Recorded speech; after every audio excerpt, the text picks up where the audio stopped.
On May 20th, Tang Shuning was supposed to get a marriage certificate with her boyfriend Liang Qiming, who had been in a relationship with her for 6 years.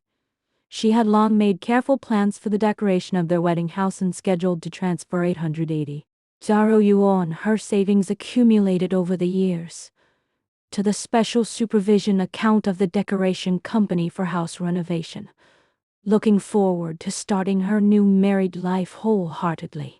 When they arrived at the gate of the Civil Affairs Bureau and were about to queue up for the certificate, Tang Shuning suddenly received a bank SMS reminding her of the scheduled transfer. She was shocked to find that the recipient of the decoration fund, which was supposed to go to the dedicated supervision account, had been changed to Yui Fang, Liang Qiming's mother. At the same moment, she saw a message from Liang Qihang, Liang Qiming's younger brother, in the Liang family group chat saying that once his sister Law's money arrived, he would have enough down payment to buy a house. This sentence completely exposed all the schemes of the Liang family. Heartbroken instantly, Tang Shuning immediately logged into her mobile banking and cancelled the scheduled transfer of 880,000 yuan without hesitation. Liang Qiming, who was waiting happily to get married, froze with a smile on his face the moment he saw her action.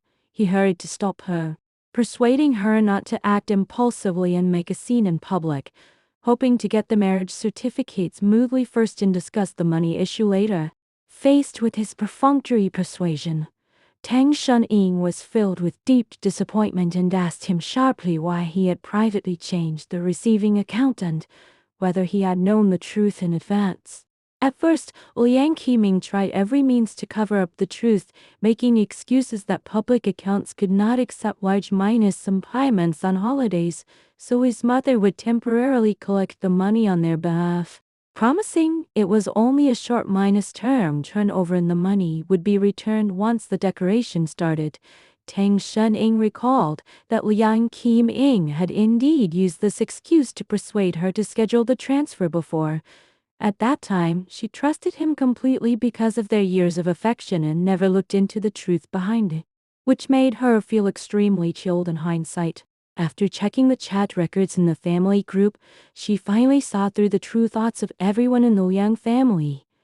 Relatives in the group all echoed her, praising Tang Shuning for being generous and sensible for helping her brother Law buy a house.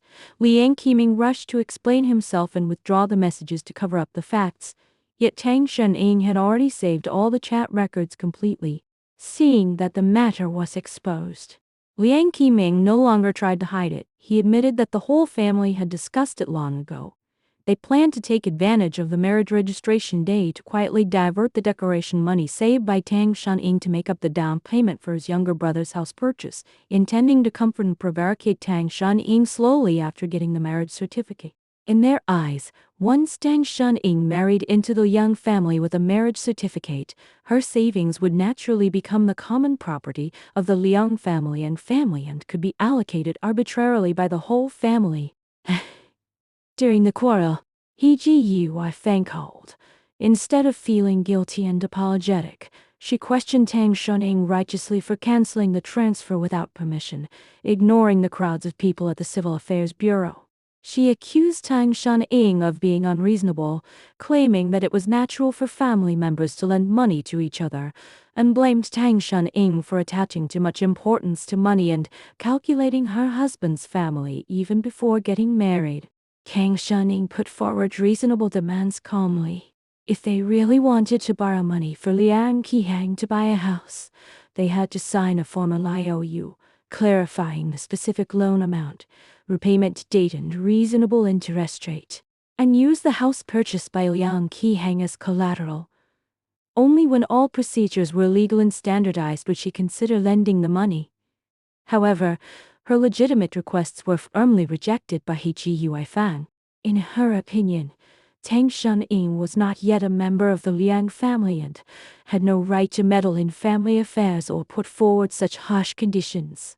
The number calling announcement to the Civil Affairs Bureau rang out, and their waiting number was called to the service window. Liang Qiming was extremely anxious, constantly pulling Tang Shuning to get the marriage certificate first and resolve the money conflict privately. begging her not to ruin the happy occasion by falling out in public. But Tang Xuanying was completely disillusioned.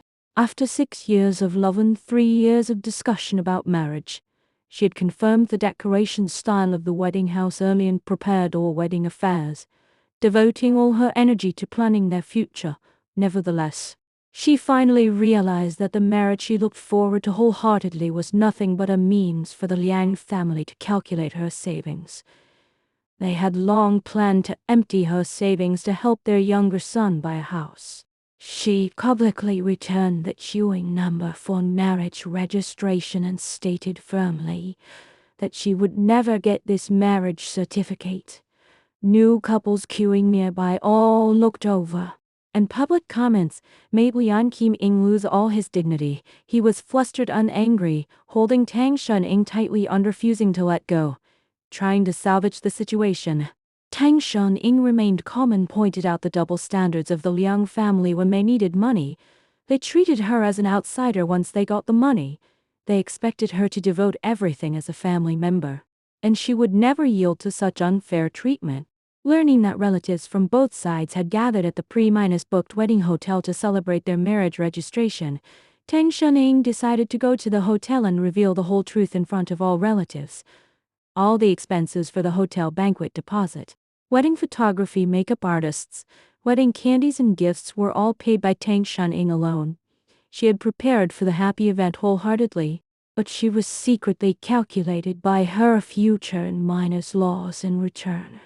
After arriving at the hotel private room, He Jiuifang took the lead in crying and complaining, blaming Tang Xuanying for being willfully unreasonable and ruining the happy occasion, making Liang Qiming lose face completely. Without unnecessary arguments, Tang Xuanying publicly projected her expense accounts sorted out over the years on the screen. During their relationship, she had paid for Liang Qiming's training fees, his family's hospitalization expenses, the deposit for his younger brother's car purchase, living expenses during his unemployment, and pre-payment for wedding house soft furnishings, with the total expenditure exceeding 1 million yuan. In contrast, Liang Qiming had spent very little on her over the years, and even the expensive jewelry he gave her was bought with the credit card supplementary card under Tang Xuanying's name. Faced with clear transfer records and detailed accounts, all relatives of the Liang family fell silent, and no one persuaded Tang Xuanying to be tolerant anymore. She also released the previously saved chat screenshots proving that Liang Qiming and He Jiuifang had colluded long ago, determined to stabilize Tang Xuanying after getting married and freely use her pre-marital savings, firmly believing that Tang Xuanying would compromise silently because of marital affection after marriage. Meanwhile, the house purchase subscription document held by Liang Qihang fully confirmed all their schemes. The insufficient down payment for the house was exactly equal to the decoration money Tang Xuanying had prepared to transfer, and the deadline for payment was exactly to p. On that very day, the Liang family had made thorough calculations, yet they never took Tang Xuanying's legitimate interests and inner feelings into consideration. Totally disheartened, Tang Xuanying immediately called the wedding planning company to cancel their long-prepared wedding, and made it clear that all subsequent banquet expenses should be borne by the Yang family, and she would no longer pay for any related costs. She also returned all keys to the pre-arranged wedding house without hesitation and changed the password of her own residence, completely cutting off all ties with the Liang family. Tang Xuanying's mother accompanied her silently all the time, feeling distressed that her daughter's years of devotion ended up in disappointment. She said that the more than 300,000 yuan she had given her daughter was meant to give her financial support for a stable married life, not to make her wronged and compromise blindly to her husband's family. In the afternoon, Liang Qihang missed the down payment deadline and sent private messages anxiously begging Tang Xuanying for help, crying that the house purchase subscription deposit would be completely forfeited, trying to win sympathy by talking about feelings. But Tang Xuanying refused him coldly and directly blacklisted him to cut off all contact. At night, Liang Qiming, who had calmed down, sent numerous messages repeatedly, trying to save their relationship, saying that it was hard to let go of their 6-year affection. claiming that his family had realized their mistakes and hoping that Tang Shan-ing could let bygones be bygones and renegotiate their marriage. After experiencing this marriage registration turmoil, Tang Shan-ing finally woke up completely. In the past, she had been tolerant and yielding blindly, maintaining this relationship with all her financial and material resources, considering everything for her partner and being considerate of all difficulties of her husband's family, only to be schemed against and demanded endlessly. She no longer held any illusions and rejected all his words of reconciliation. She deposited the 880 yuan into her personal fixed deposit account, clearly defining it as her personal pre-minus marital property, and saved all chat records, audio evidence and capital accounts to be properly backed up by a lawyer to protect all her legitimate belongings. May 20th, a day full of romantic implications for love and affection, did not let Tang Shan-ing into the palace of marriage, but allowed her to thoroughly see through human nature and withdraw from the calculating family in time. She gave up the wrong relationship and let go of past obsessions. By keeping her own savings and bottom line, she finally regained her peaceful life. She realized that a happy marriage never means unilateral dedication, but sincere mutual treatment, mutual understanding and respect, consistent values and clear financial boundaries. Only by sticking to her original intention and bottom line can she live up to herself and embrace her own peaceful rest life.